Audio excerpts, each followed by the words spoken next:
Hey everyone! Today, we're checking out the Vivo X200 Pro, a phone that packs some amazing upgrades. Unlike the China-only X100 Ultra, the X200 Pro is coming globally, and here's why it's exciting. Let's start with the camera. The X200 Pro gets a 200MP telephoto lens with a 3.7x optical zoom, plus a huge 1/1.28 Sony sensor. It promises incredible zoom performance, just like the X100 Ultra. On the battery side, we have a massive 6000 mAh battery with 90W wired charging and 30W wireless charging. Plus, it uses silicon carbon tech for better energy storage.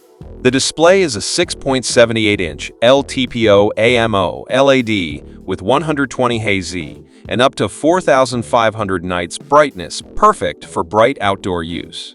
Other cool features include an ultrasonic fingerprint sensor and an IP68/IPX9 water resistance rating, meaning it's super durable.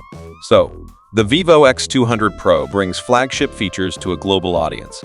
What do you think about this phone? Let us know in the comments. Don't forget to like, subscribe, and hit the bell for more reviews. See you in the next video.